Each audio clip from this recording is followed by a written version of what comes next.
So today's CEX trip is picking up where yesterday's failed one left off. I'm going to get a Canuck, because yesterday I didn't quite manage to go because I spent so long in game because they didn't know how to do a pre-order. Everybody has said that apparently Game don't do in-store pre-orders anymore, in which case, Game, what are you for? You don't have games, you don't do pre-orders, you don't do trade-ins, you don't have a membership system, you don't do second-hand.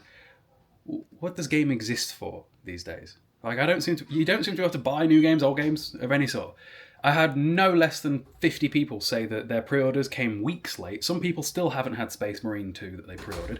Pretty sure that game's been out at least a month, if not pushing a month. For anybody wondering, the reason why I have to order that game off Game is because I want the Steelbook version. My alternative to I have created a solution. I'm going to get it on Amazon and Game, and probably send the Amazon one back, because at least the Amazon one will definitely come on the day. But it's still a bit of a problem, because where I am, Amazon delivers in, like, the night time, but at this point I'm out of options, so I just might be playing that game later than I want. It's making it real hard for me to be a physical gamer when new games barely come out with physical releases, and when they do, they're kind of hard to get hold of, or at least on the day as of. I just miss the days of midnight releases where I could just walk into a shop and buy it at Tesco at midnight. It's good times. Anyway, we're going. Anyway, I'm off to Canuck. There's only actually one game that I know for sure is there that I want, but it's a decently rare one. Like, it's not in stock anywhere else, so I'm not going to let it go missing. And, yeah, let's go. On another little pre-order rant before I actually get started, I also pre-ordered Sparking Zero, and on Amazon, that one says that it's not going to come the day it releases either. I'm getting really unlucky with this. It's making it really hard for me to do physical collecting. Like, half of me almost regrets getting any PS5 stuff physically, because that's all digital stuff that would have been easier to buy digitally and would have been exactly the same price and would have been easier to play. And if I didn't have the PS5 stuff, it would have freed up a shelf more for the other older stuff that is all physical only, or more likely to be physical only. It's kind of sad, but we've come this far, so it's too late now. Maybe next generation I will go along that thoughts. We'll see. Anyway, off to Canuck. See you there. Okay, we've made it to Canuck, and it is a nice sunny day today compared to the last few days, which means my wearing a jumper may have been a little bit of a mistake. Whoops. I never wear jumpers, but the last few times I've left the house it's been cold and I've regretted it despite wearing a t-shirt. And today I was like, yeah, let's be the logical person and not. And mistakes are made. I also really need a wee. There's something about my bladder. My bladder's going under and I'm getting old. Would somebody like to explain to me why I went to the toilet in Asda just now and there was an actual poo on the floor? I know that I'm in Canuck, but come on, raise the bar just a little bit. The toilet was right there. How do you miss? Why do people do this? What are people... I knew I should have worked with animals. Year 6 me was right. Me from 10 years ago was right, and somehow I still never ended up working in a zoo. Well, the last time I was here, or one of the last times, there's a fella talking about jumping some kids in front of the police station. Seems illogical, especially because then the police were swarming him by Asda. Makes sense. We are here, and I've spotted something very cool in the window. Check this out.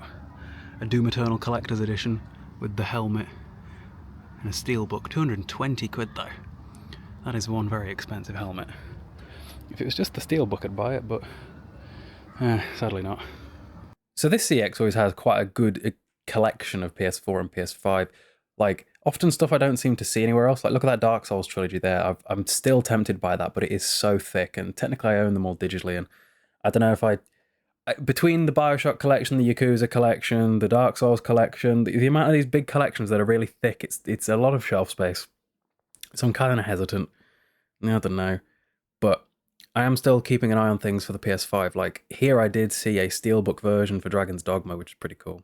PS3 is looking quite healthy too, with that Castlevania there, and in a second I spotted a lone Silent Hill game in here, Silent Hill Homecoming, which technically I do need to buy for the PlayStation if I'm looking to replace my 360 stuff. That and Downpour. They did have Downpour on 360 too, but I don't know, maybe.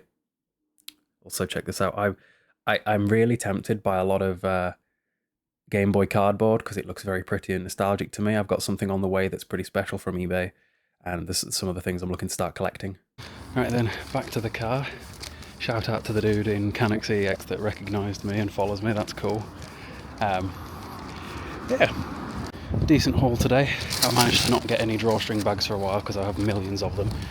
And at this point I really need to put my CEX card on my car keys, because every time I go in I have to give them my postcode, and if I just put it on my car keys it'd be way easier, but it's in my wallet and I never bring my wallet because, I don't know, I just don't take my wallet anywhere. They did also have a pretty cool Dragon's Dogma 2 steelbook, and sadly I never played that when it came out, but I did buy it at full price, so I spent like 60 quid on the regular version of Dragon's Dogma 2. It's still sealed, and if I'd have waited like a few months I could have got it half price and a better version of it. Sad times. Something I hadn't considered about this trip is the fact that it's 5 o'clock and I'm about to go on the motorway. I really hope that it's A, fine, and B, the work traffic. And near me, the work traffic is worse, and oh dear. It'll be okay though. Let's get home and show you what we got. You know, I just got home and I saw a hot air balloon, and it made me think you don't see them very often anymore. A few years ago, I suppose it would have been before I was doing social media as a job, else I would have filmed it. I went up in a hot air balloon with my partner.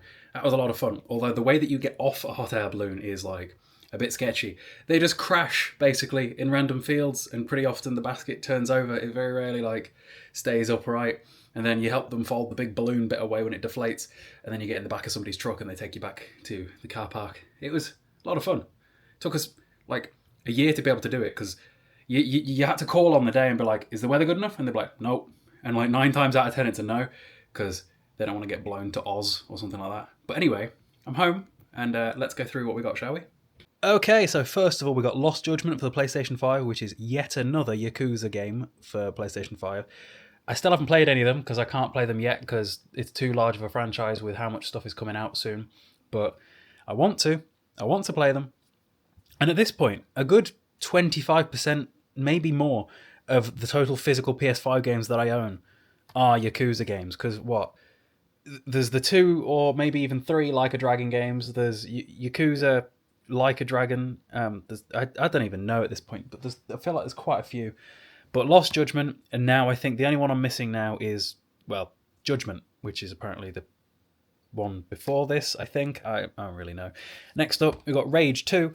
I've been meaning to play some first-person, single-player, first-person shooters for a while, and I remember Rage being one of the ones I wanted to play, and I was going to play it on Xbox One because I'm pretty sure it was free, but I might as well get it on PS4 because I've got Rage 1 on PS3 back from when it came out. I remember the massive marketing campaign with FPS Russia, or those that know him better as Kyle, back in day. Good times. Next up, finally got myself the Bioshock collection. Been after this for a while for PlayStation 3, because again I already have it on PlayStation 4, because I already have it on Xbox One. But every time I've seen it, it's been knackered. There were 3 of this collection in Stafford. And I showed it in yesterday or the day before's videos, where all 3 of the cardboards are wrecked and the cases for them are knackered too. It's interesting how it comes like that. So that's Bioshock 1 and 2. Is that on one disc? Yeah, that's on one disc. It even comes with a manual. You wouldn't have thought that. And then this is Bioshock Infinite. You would have thought they'd have printed some different art. Like, different art for these 2 and different art for on the discs. Would have been nice, but whatever. Is what it is. Also, if you guys like my videos and you haven't already, do be sure to subscribe. Really want that silver play button at some point in the future. We are grinding our way there. I'm putting everything I've got for the next God knows how long into this. My next job of today is I'm going to put 2 different games up there. Before I had Rule of Rose and Coup on, but the problem is that I use these for content enough that I'm constantly pulling them off of here, and it's kind of annoying. So I'm going to put something else up there. Give me 2 seconds. I know exactly what's going to go quite well with Haunting Ground. There we go. So we've got Obscure 1 and Obscure 2. 2 pretty rare horror games as well. So they fit the aesthetic of that top row pretty well, because, you know, all 3 of those games are survival horror white cases, whereas before I had Coup on and Forbidden Siren 1 and 2, and they're all Japanese people on the front with the red background, so they fit quite well. I still would kind of like to change out bottom and middle rows, but I don't know.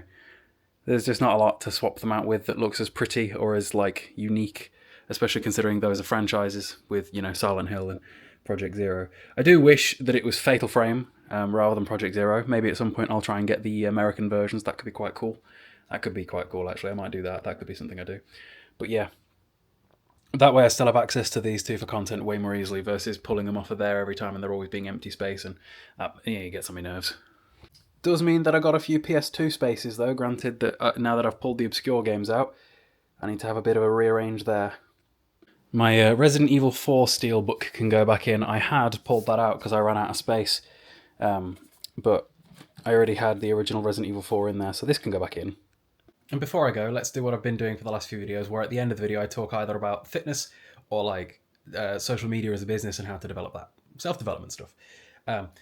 Is TikTok still paying for all of my accounts, or have TikTok stopped it?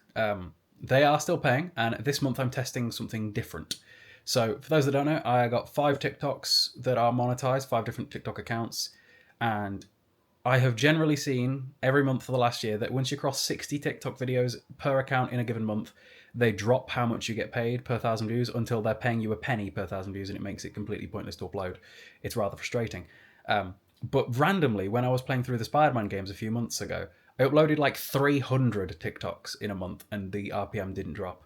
And I don't know why that is. And I don't like not knowing these things. So I'm doing my thing that I always do with spreadsheets and data where I keep track of things. And I'm doing a test this month where until I cross 60 uploads on one TikTok account, I'm not going to upload on any of the others to see if perhaps the limit on my uploads is due to me uploading on several accounts. Like maybe if I only uploaded on one account, there wouldn't be a limit. Because I have seen other TikTokers well surpass the 60 limit and claim to still be making mega cash. Nor can I actually find anyone else really that encounters the same problem as me with the 60 video limit. You'd think if this had been a thing now for over a year and it was just a hard and fast rule, that someone else would have stumbled across it other than me. You know, just that's the way the world works. You can't be the only one to have figured something out. No one's that clever. So I'm going to test this one out this month. We'll see. Who knows? And to be fair, I've not been using a lot of the accounts simultaneously at the moment anyway, because my main focus right now is YouTube, because this is the thing that has the most potential long term, and it's the thing that I currently care the most about. Eggs in baskets and all that. You can't spread yourself too thin, otherwise you won't be very good at any of them. And if I was to try to be uploading every day to all 5 TikTok accounts, Instagram and YouTube twice a day, I don't think there's enough hours, and I don't think I've got enough brain space for that. So I'm just focusing on Instagram, one TikTok account, and YouTube. 2 videos a day on YouTube. I'm just cranking them out because it's great fun to do. I enjoy making videos. If I could only upload 1 video a day, or God forbid a couple a week, I'd get bored. I like making videos. So